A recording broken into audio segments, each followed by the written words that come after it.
Hello everyone, I'm Meteorologist Charlie Ironmonger. Thank you so much for joining me today for your 2 p.m. news and weather update from the First Alert Desk. Now we've got news out of Edgecombe County where a suspect in the shooting from a high school football game is now in custody.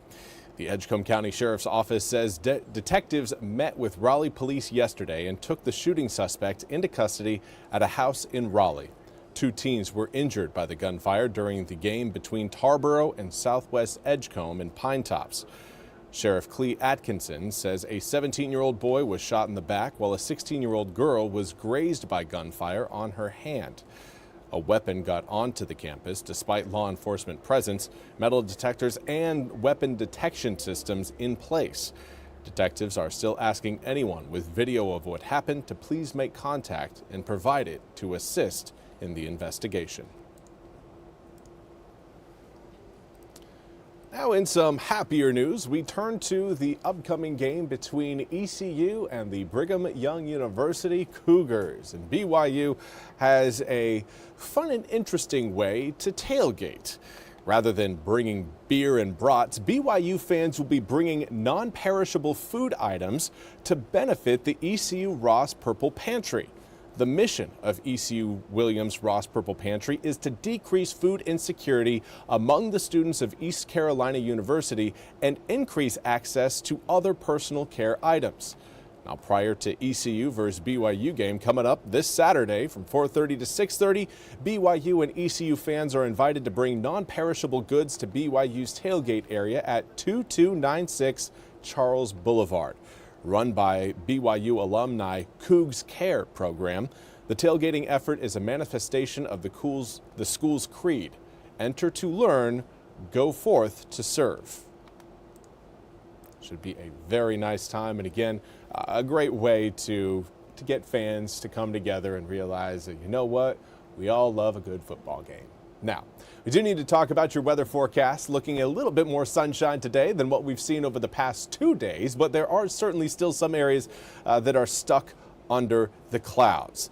Belhaven, talking about you guys. Here you go. Here's a live look outside through our Belhaven cam. Continues to just look gray. Now, most of the cloud cover is really going to linger over the Albemarle Sound region, even extending again, as you can see, over the Pungo River there in Belhaven. Let's take a look, though, a little closer look at exactly what is happening across the east in terms of cloud cover. Right now, Duplin County, Onslow County, and Jones County, almost all of Jones County, completely clear of the clouds. Again, seeing more and more sunshine as that area of low pressure slowly works its way further northward. Now, it's not, again, going to be a quick exit, but it will allow air temperatures to reach into the low 80s coming up for tomorrow, mid to upper 80s by the time we get to really your Friday.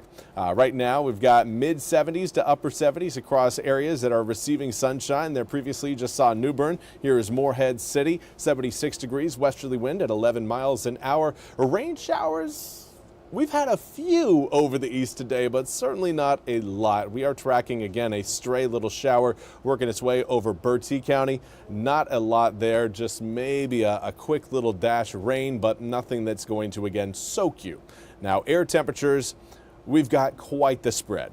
Those of you watching in Edenton, right now, you guys may end up staying in the upper 60s today. Similar story across Plymouth, Elizabeth City, and Williamston. Those areas I just mentioned, you guys, again, are seeing that cloud cover stick around quite a bit longer than your neighbors down to the south. As you head further south, you're seeing more sunshine and you're seeing more warmth. So we've got 75 in Goldsboro, 78 in New Bern, 81 right now, not just through Kenansville, but through Jacksonville as well. So right now we're looking at about an 18-degree spread of air temperatures across eastern North Carolina. So trying to pick out a high temperature for today is one of those like, all right, well, we can give you a high temperature, but it all depends again on where you are located. If you're watching closer to the Virginia line, you're cooler. If you're watching closer to the Crystal Coast, enjoy the sunshine, enjoy the warmth. But again, as we head through your Thursday and Friday, more of us are going to break out into that sunshine. Right now, winds lighter than where they were yesterday. Right now, looking at more of a 6 to 12 mile an hour sustained breeze across the east. Not a whole lot there, and those winds are only going to relax further as that high pressure system inches its way closer to eastern North Carolina. That cold front you're seeing back towards the west, that could bring about some rain showers into the area coming up later in the weekend, coming up on Sunday. But for now, we're going to enjoy the benefits of that high pressure system really starting tomorrow and lasting all the way through Saturday. Friday and Saturday going to be very sunny days because of that high. And we also need to talk about what's happening in the tropics. Tropical storm Gabrielle, right now maximum sustained winds of 35 miles an hour come with gusts up to 60 miles an hour. The storm system's moving northwest at 22 miles an hour with pressure at 1,006 millibars. This is a system that is expected to continue to approach Bermuda as we head not just through this weekend, but into the start of next week, potentially as a Category 1 hurricane. Now, are we going to have to worry about any sort of hurricane impacts here in eastern North Carolina? Right now, doesn't look like that is in the cards for us. Bermuda? Yeah. Could we see possibly some increased surf along our beaches and increased risk of rip current threats? Yes, that's a part of our forecast with Gabrielle, but that's where it ends as far as impacts go. We are likely going to be missing out on the rain, we're going to be missing out on the wind, and we will likely miss out on any sort of storm surge that Gabrielle can really get going. We also have our eyes on an area of concern in the central Atlantic. Next name up on the list is Umberto. This system doesn't really look like it's going to be getting that name anytime soon, as over the next 7 days, it has a low chance of tropical development, set at just 20%. So here's a look at your full 8-day forecast coming up for tomorrow. Low 80s, a little bit warmer coming up on Friday, and then even again on Saturday. By Sunday, though, we cool off, we increase our cloud cover, increase our rain chances, and that will bring air temperatures down into the upper 70s by the time we get to Monday of next week. Now through your Tuesday, Wednesday, and Thursday next week, air temperatures sitting right around our seasonal norm. I think mid 80s on Tuesday afternoon, Wednesday afternoon, and Thursday afternoon. But each one of those days does come with a slight chance of a few rain showers coming in.